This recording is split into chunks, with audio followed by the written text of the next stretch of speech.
नमस्कार. मी भाऊ तोरसेकर. तुम्ही बघत आहात प्रतिपक्ष. मित्रांनो, आगामी विधानसभा निवडणुकीमध्ये आपल्याला काय करायचं हे प्रत्येकाने ठरवायचं.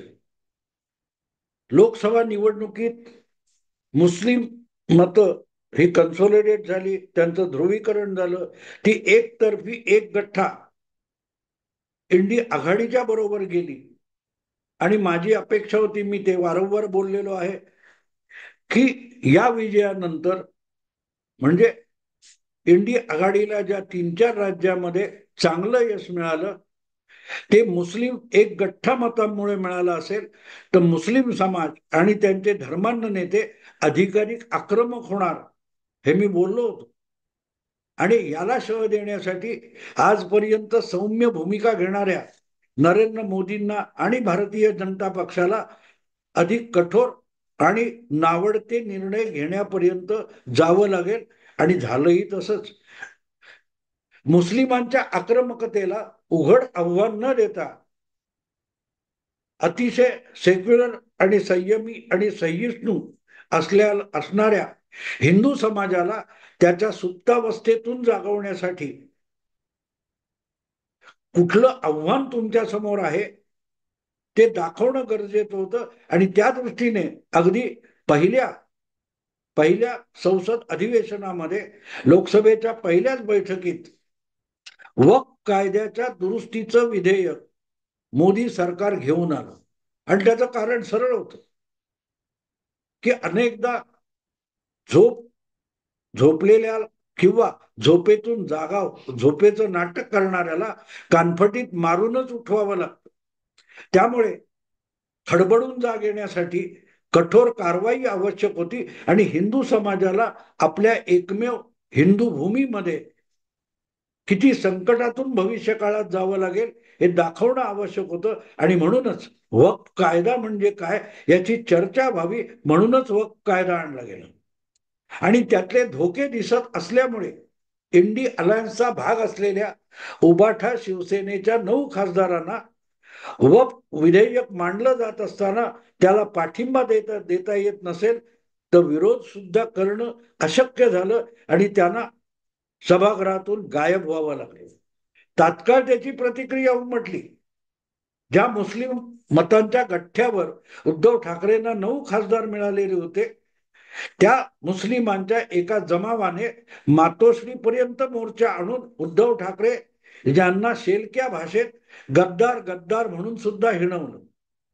आणि तरीही जर उद्धव ठाकरे असे बोलणार असतील, आणि तरीही त्यांच्या हिंदुत्वाच्या प्रेमात पडलेले जे कोणी शिवसैनिक आहेत,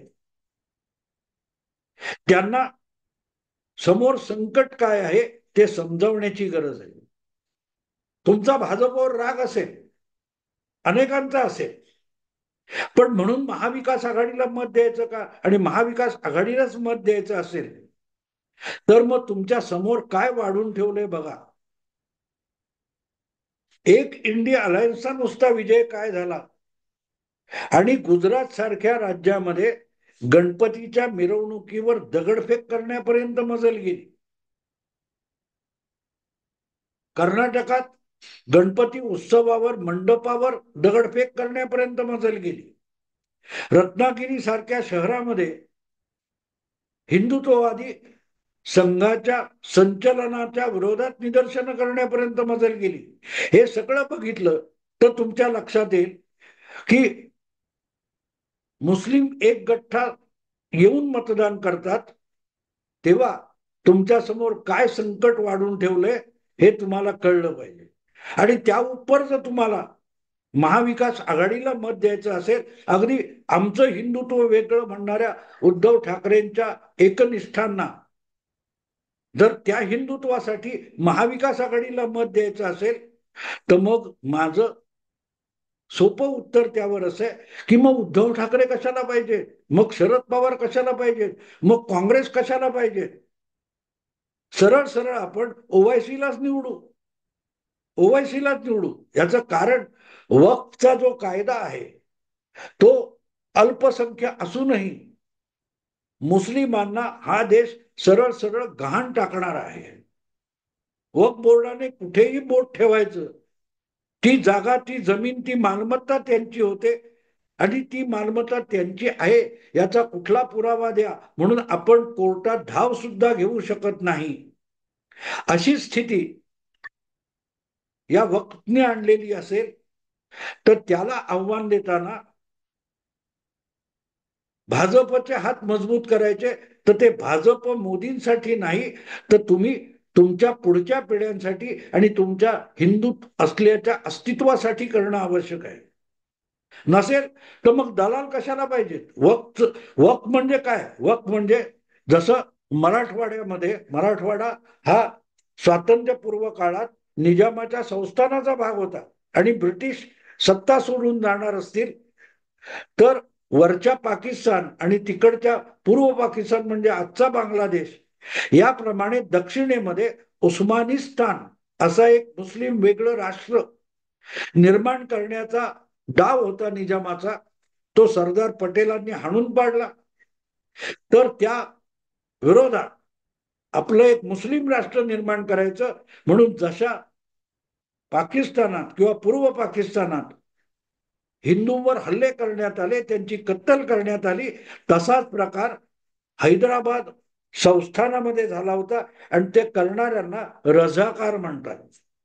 या रझाकारांचं नेतृत्व जी व्यक्ती करत होती रिझवी नावाची, ती पुढे पाकिस्तानात निघून गेली आणि त्यांनी आपला पक्ष, हे जे ओवायसी आहेत, आपली संघटना आणि आपला पक्ष अकबरुद्दीन ओवायसी किंवा असाउद्दीन ओवायसी यांच्या वडिलांकडे सोपवला आणि त्या पक्षाचं नाव MIM आहे. थोडक्यात रझाकार म्हणजे त्यांचं प्रभाव क्षेत्र आहे तिथे हिंदूंवर अनन्वित अत्याचार करणारे आणि त्याविरुद्ध आंदोलन करणारी माणसं ही पूर्वाश्रमीची समाजवादी आहेत. गोविंदभाई श्रॉफ किंवा अनंत भालेराव यासारख्या तत्कालीन काँग्रेस आणि समाजवादी लोकांनी रझाकारांच्या विरुद्ध लढा दिलेला होता. आज दुर्दैवाने आज स्वतःला समाजवादी पुरोगामी म्हणणारी माणसं आहेत, ती रझाकारांच्या मांडीला मांडी लावून बसणारी झालीत, ओवायसीच्या मांडीला मांडी लावून बसतात आणि त्याच पंक्तीमध्ये उद्धव ठाकरे सुद्धा बसायला लागलेले. मग असा प्रश्न पडतो की तुम्ही उद्या उठून ओवायसींच्या भूमिकेचं, रझाकारांच्या भूमिकेचं समर्थन करणार असाल तर मग तुम्हाला तर मतं कशाला द्यायची. रझाकार आणि धर्मांध मुस्लिम यांच्याच समर्थनासाठी राजकारण होणार असेल तर सरळ सरळ MIM सारख्या पक्षाला मतं द्यायची. त्यांची पालखी वाहून नेणारे उद्धव ठाकरे, शरद पवार किंवा काँग्रेस पक्ष यांना मतं, महाविकास आघाडीला मतं म्हणजे काय, प्रत्यक्षात ओवायसींची पालखी उचलण्याला मत आहे. हे विसरू नका मित्रांनो. 2014 मध्ये काँग्रेसचा दारुण पराभव झाला तेव्हा मोदींची लाट नव्हती, ती हिंदुत्वाची लाट होती. कारण तुम्हाला आठवत असेल तो UPAचं सरकार असताना आपला मुस्लिम धार्जिणेपणा अधिक ठळकपणे दाखवण्यासाठी UPAचे पंतप्रधान मनमोहन सिंग असं म्हणाले होते की या देशाच्या संपत्तीवर आणि मालमत्तेवर सगळ्यात पहिला अधिकार मुस्लिमांचा आहे. आणि ते तिथे थांबले नव्हते. त्यासाठी त्यांनी वक्फ कायद्यामध्ये असा बदल घडवून आणला होता की खरोखरच सत्तेत नसताना सुद्धा वक्फ बोर्ड जे आहे, जे मुस्लिम मौलाना आणि धर्मांध नेत्यांचा अड्डा आहे, त्यांच्या हवालीच त्या वक्फ कायद्याने अख्खा देश करून टाकला होता. आणि त्यामुळे कुठे कुठे आपण बघत असतो, आता कुठे संसद भवन आहे त्याची जमीन सुद्धा वक्फची आहे. हे दावे होत राहिले आणि त्याला कोणी हात लावायला तयार नव्हतं. त्याला मोदींनी हात घातले आणि जर त्याचं समर्थन, उद्धव ठाकरे काय म्हणाले, वक्फच्या जमिनीला हात सुद्धा लावू देणार नाही, हीच भाषा ओवायसी सुद्धा बोलतात आणि उद्धव ठाकरे सुद्धा बोलतात. पण उद्धव ठाकरे किंवा शरद पवार यांच्या पक्षाची किंवा महाविकास आघाडीची ही मूळ भूमिका नाही. ती मूळ भूमिका कोणाची आहे, तो मूळ अजेंडा कोणाचा आहे? ओवैसी किंवा त्यांचा MIM जो पक्ष आहे त्याचा तो अजेंडा आहे. किंबहुना तोच गजवाए हिंद हा अजेंडा आहे. अवघ्या पृथ्वीला किंवा अवघ्या पृथ्वीचं जगाचं इस्लामीकरण करणं हाच मूळ अजेंडा आहे. मग तो ओवैसींचा असतो की ओसामा बिन लादेनचा असतो, असा फरक करण्याचं कारण नाही. आज तुम्ही बघत असाल तर युरोपामध्ये ज्यांना सिरियामधून किंवा लिबियामधून किंवा इराकमधून हद्दपार व्हायची पाळी आली, पलायन करायची वेळ आली, आणि दया माया म्हणून युरोपातल्या पॅरिस, काय तो फ्रान्स, जर्मन इत्यादी देशांनी त्यांना निर्वासित म्हणून आश्रय दिला आणि आपल्या पुढारलेल्या देशामध्ये प्रस्थापित आणि स्थायिक होण्याचा सवलत दिली, नागरिकत्व दिलं. आज तेच लोक संपूर्ण युरोपमध्ये शरिया कायदा आणण्याची मागणी करतायत आणि त्यावर त्यांना उदारमताने आश्रय देणाऱ्या सरकारला बडगा उगारायला लागलाय. मशिदी पाडण्याची वेळ आली, कारण कालपर्यंत निर्वासित आणि आश्रित म्हणून आलेले जे मुस्लिम आहेत ते आता हळूहळू तिथे युरोपचं इस्लामीकरण करायला निघाले. मग ते असोत किंवा ओवैसी असो, यामध्ये फरक नसतो. यामध्ये फरक नसतो. पाकिस्तानातून समुद्र मार्गे मुंबईत येऊन सार्वत्रिक कत्तल करणारा अजमल कसाब आणि ओवैसी यांचा अजेंडा वेगळा नसतो. त्यांना जे मुस्लिम नाहीत त्यांना मुस्लिम करणं आणि इस्लामचा झेंडा हा राजकीय झेंडा बनवणं हा त्यांचा अजेंडा असतो. मग त्या अजेंड्याचं समर्थन करायला उद्धव ठाकरेंना मतं देण्याची गरज काय? आपण सरळ ओवैसींना मतं देऊ. ओवैसींनी महाराष्ट्राच्या सगळ्या 288 जागा लढवाव्यात आणि ज्यांना इंडी अलायन्स किंवा महाविकास आघाडीला मतं द्यायची त्यांनी सगळं सरळ MIM-ला मतं द्यावीत. इम्तियाज जलीलला महाराष्ट्राचा मुख्यमंत्री करावं, कारण त्याचा अजेंडा आणि उद्धव ठाकरे यांचा अजेंडा वेगळा नसेल तर मग वेगळी उभाटा शिवसेना हवी कशाला? वेगळी राष्ट्रवादी काँग्रेस शरद पवार गट हवा कशाला? वेगळी काँग्रेस हवी कशाला?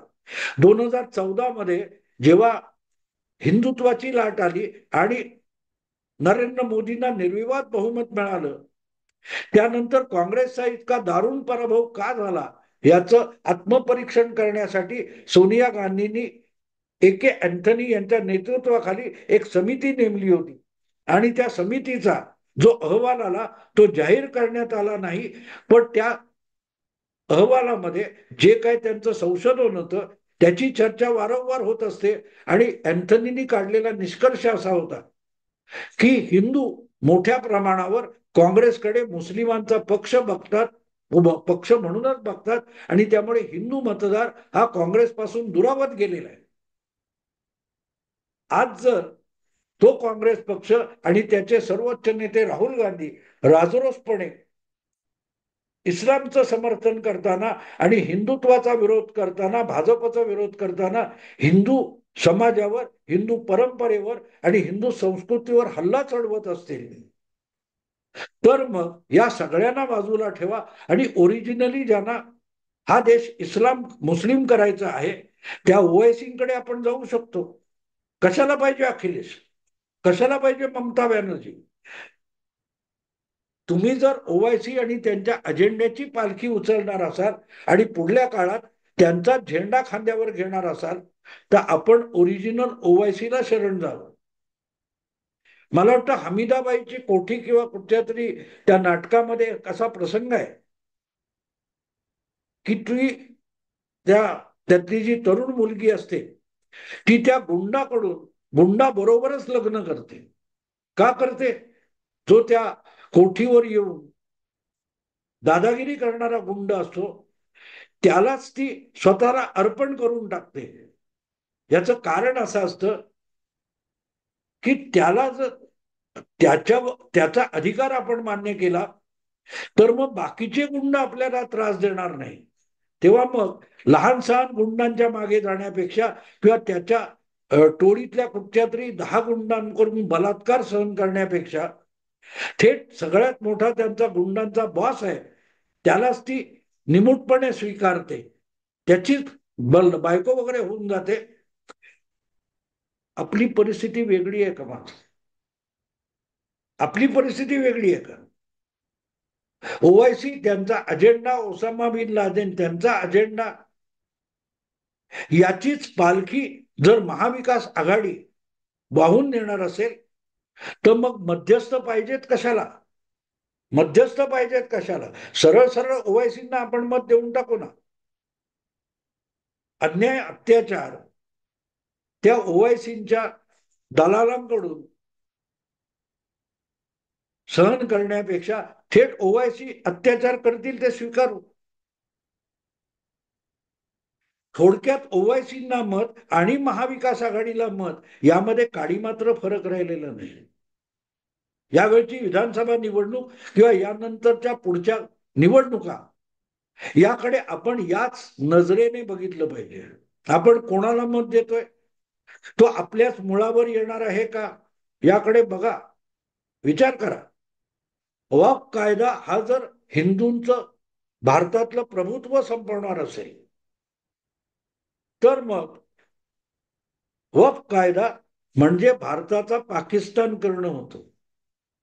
व्यवहारी पातळीवर पाकिस्तानात हिंदूंना अधिकार नाहीत आणि भारतामध्ये वक्फ सारख्या कायद्यामुळे हिंदूंना दुय्यम नागरिक म्हणून जगावं लागेल, नाहीतर त्यांच्या मालमत्ता, त्यांची घरं, त्यांची शेतं, त्यांची प्रॉपर्टी ही वक्फ कधीही बोट ठेवून आपलं म्हणेल आणि त्याला शरण जायचं असेल कायद्याने तर भारताचं पाकिस्तान करण्याची ही सगळ्यात सोपी योजना युपीएने आणली, काँग्रेसने आणली आणि त्याला जर महाविकास आघाडी पाठिंबा देणार असेल तर मग आपण सरळ सरळ ओवायसींना किंवा तुमच्या नवाज शरीफला शरण जाऊ, इम्रान खानला शरण जाऊ.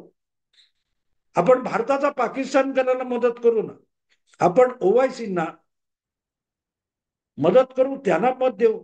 महाविकास आघाडीची गरज काय? कारण उद्याचं हे तिकडेच जाणार आहे. तर मग जसं असतं ना की कंपनीकडून थेट माल मिळत असताना मधले दलाल कशाला पाहिजे? आपण थेट ओरिजिनल मालकाकडे जाऊ. मला असं वाटतं की आगामी विधानसभा निवडणुका येतील त्या किंवा कुठल्याही निवडणुका येतील तेव्हा पहिलं प्राधान्य कुठे असलं पाहिजे लक्षात घ्या. भाजप म्हणजे हिंदुत्व आणि हिंदुत्व म्हणजे हिंदू समाज. तेव्हा हिंदू समाजाचा पराभव करायचा, काफिरांचा पराभव करायचा, तर भाजपचा पराभव करायचा, हे क्लिअर टार्गेट ठेवूनच मुस्लिम व्होट बँक जर भाजपच्या विरोधात मतदान करायला उतरली असेल, सगळे लाभ भाजप देताना ते घेऊन सुद्धा भाजपच्या विरुद्ध मतदान करणार असेल तर आपण कोण खटाखट पैसे देतोय किंवा कोण आणखीन काय फ्री वीज देतोय याकडे बघायचं की आपली जी ओळख आहे हिंदू म्हणून असेल, मराठी म्हणून असेल, ती विसरून आपण कुठल्या तरी किरकोळ लाभासाठी, खटाखटसाठी दुसऱ्या बाजूला मतदान करायचं का याचा विचार करा. आणि जर दुसऱ्याच बाजूला करायचं तर थेट ओवायसींना मतदान करायचं, त्यांच्या एमआयएम पक्षाला मतदान करायचं. महाविकास आघाडीला मत म्हणजेच जर भारताच्या इस्लामीकरणाला मदत असेल तर मग मला असं वाटतं की ज्यांना भाजप नको त्यांनी सरळ सरळ ओवायसींना मत द्यावं. नसेल तर मग भाजपला मत द्यावं, महायुतीला मत द्यावं. विचार करा. मी याच्यावर अधिक तपशिलात पुढल्या काळात बोलणार आहे. आज मी याची फक्त सुरुवात केली. आगामी विधानसभा निवडणूक ही महायुती आणि महाविकास आघाडी यांच्या विरोधातली नाही, तर महायुती विरुद्ध ओवायसी, महायुती विरुद्ध पाकिस्तान अशी लढाई आहे. आत्तापासून विचार करा. तुमच्याकडे 3-4 आठवडे आहेत मतदानापूर्वीचे. तुमचं मत कोणासाठी आहे? तुमचं मत तुमच्या पुढल्या पिढ्यांसाठी आहे का, की आपली ओळख, आपली परंपरा पुसून टाकण्यासाठी तुमचं मत आहे? याचा विचार करा. आणि जर तुम्हाला आपली ओळख पुसून टाकायची असेल तर महाविकास आघाडीपेक्षा सरळ सरळ ओवायसींना मत द्या. एवढं आवाहन करून थांबतो. आवडलं लाईक करा, शेअर करा आणि प्रतिपक्षाला सबस्क्राईब करा. नमस्कार.